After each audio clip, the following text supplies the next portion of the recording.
Fnaf Is Stupid, a series that I really like doing, but I had to take a little bit of a hiatus from after the last two videos and how they were received. Now, you were wondering, why haven't you done this in 2 months? Well, after doing Matthew Santoro Is Stupid and Keemstar Is Stupid, I noticed something. I was picking apart videos and not so much the YouTubers. So it did kind of feel more like a commentary, and my Let's Watch YouTube series were also basically commentaries. So I said, forget it, I'm just gonna scrap it and make commentaries. So I have been doing that, mainly the 2-for-1 commentaries where I focus on one big YouTuber like my old Is Stupids would be. But now we're back and we're gonna do an Is Stupid on a franchise I've wanted to hit for a long time. So today's Is Stupid is gonna be on Five Nights at Freddy's. So stay tuned today on DHT.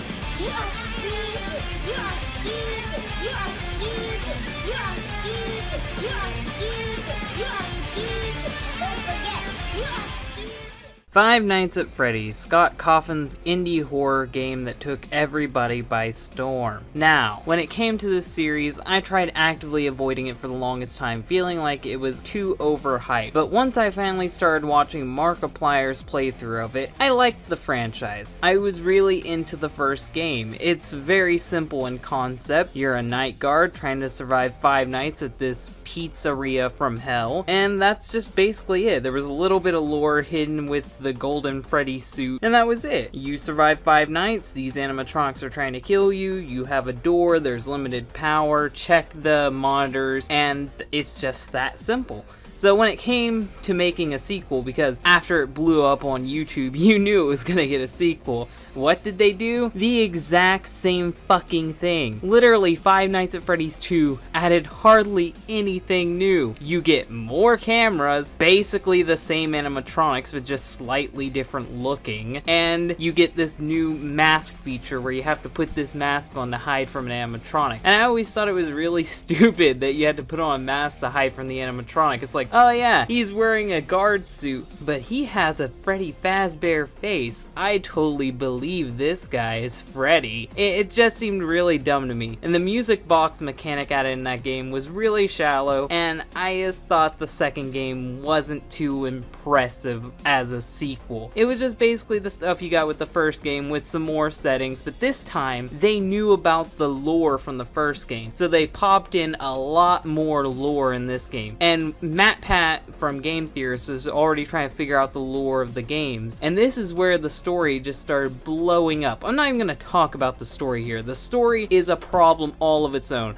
Just let me say right now, it makes utterly no sense. You can somewhat piece it together, but there's always a contradiction. There is always something that just outshines and makes it impossible. But let's move on to the third game. I'm sure the third game has to mix things up. How could you do another game and have it be exactly the same? The third game was just basically more of the same fucking shit you got from the first 2 games. Except for this time, you're in a horror attraction based off of the pizzeria. And there's only one real animatronic, which is Springtrap. Springtrap is a very interesting character on his own, and he might be the dreaded purple guy, the guy who went around killing all the children. But like I said, story convoluted, don't want to get into it. But yeah, he's the only real animatronic. The rest are hallucinations. Yes, to make this game somewhat different, they added in a ventilation system to where if you didn't keep track of it, then your room would start filling up with a gas and you would start to hallucinate. This was desperately trying to change up the gameplay, but it really didn't. It was just more of the exact same shit we got in the first games, and the only new animatronic was Springtrap. That's all they had to offer. In the second game, they had toy versions, which in themselves aren't that creative. It's literally the first animatronics, but done in a different style. The only new one the second game had to offer was the puppet, and now all the other ones are just hallucinations. They don't even show up in this. So this is a Freddy Fazbear game without Freddy Fazbear. But this game sums up the storyline, it closes it, everyone gets peace if you do the convoluted, stupid ass ending. Oh yeah, the Easter eggs in this game are fucking insane. You have to press tiles on a wall. It's insanity. I would shoot myself before I would figure out these puzzles. But yeah, if you figure out these puzzles because you're obviously fucking MacGyver, then you get the happy ending where all the spirits move on. Or do they? Because we have one more game to talk about, and then one more game that hasn't even come out yet to talk about. Then Five Nights at Freddy's 4 came out, and shockingly enough, it was trying to be different. In this game, you're playing as a kid in an unknown time period. Some people say 1984, some people say not. It doesn't really matter. Scott still isn't very good at explaining things, and I'm not gonna piece his breadcrumbs together, try to give you guys some bullshit storyline that'll be disproven in another 2 weeks. So yeah, this kid in the 80s, we'll just say it's the 80s for everyone's sanity's sake, is in his bedroom, and for some reason animatronics are trying to get him. Some people are saying that it represents a hospital, and I can see that. He's supposedly a victim from one of the animatronics attackings, and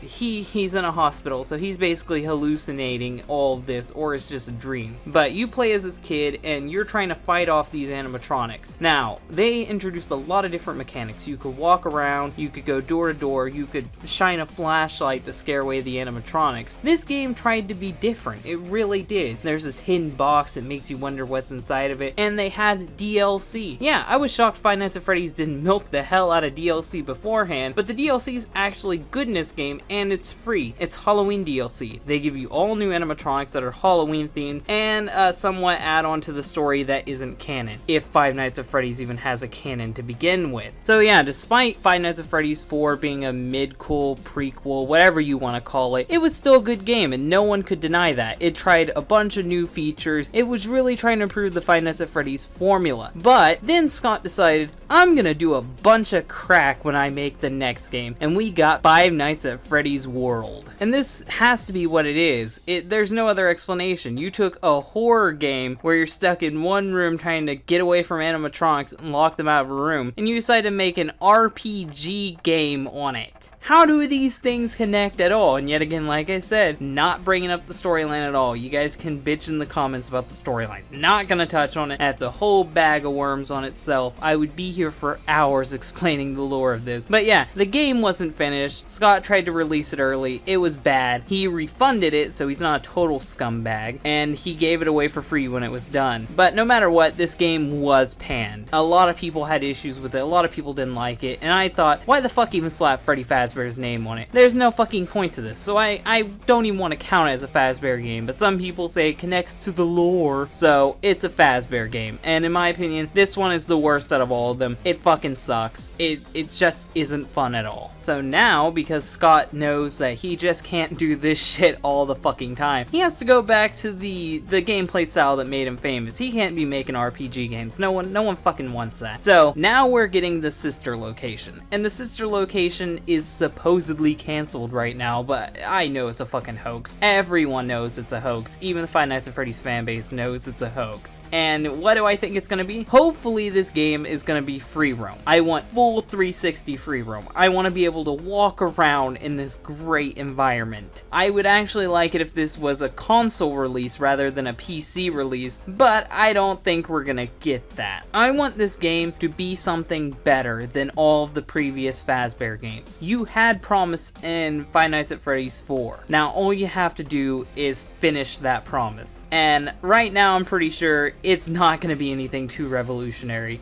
It's gonna be the same shit we got in Five Nights at Freddy's 4, 3, 2, and 1. It's just recycled character models, recycled story plots, just the same shit. Purple guy murdering a whole fucking elementary school full of children, stuffing them in animatronics. We're not gonna be getting anything new from this. But if you're excited for this, be excited for it. But I'm just saying, Five Nights at Freddy's is stupid. But that isn't even the worst of it. DeviantArt got a hold of it. And when DeviantArt gets a hold of something, there's a lot of porn. So the Freddy Fazbear community makes tons of porn. Not everybody, but there's a lot of horrible art. And you know me, I hate shipping, so it makes me want to puke. It makes me want to die. So yeah, there's a bunch of OCs, just about as many OCs as Sonic characters. You get these recolored Dishonored character is like, this is Freddy Fazbear. He goes fast. Yeah, it just makes me want to die. So this fan base is only a few years old, and it's already getting up to the monumental success of the Bronies and the Sonic the Hedgehog community for making some cringy individuals. So yeah, Five Nights at Freddy's, it's stupid. The lack of originality in each sequel really just watered down the franchise. That weird RPG game is both confusing and odd, and I have no fucking clue what it is. Sister Location, we have no idea what the gameplay is going to be, and it's still just going to be a PC release. I doubt it's going to be a console release, and I don't think it's going to be anything too impressive. But hell, Scott could prove me wrong. He could really prove me wrong. But there's one reason why this game blew up, and that's the internet. And the internet is the stupidest thing out of all of these. And one day, I have to talk about how stupid the internet is. But for right now, I hope you enjoyed Five Nights at Freddy's is Stupid. This is my first Is Stupid video in like 2 months, so I'm a little bit rusty. Let me get back into this. This is a humor series. I'm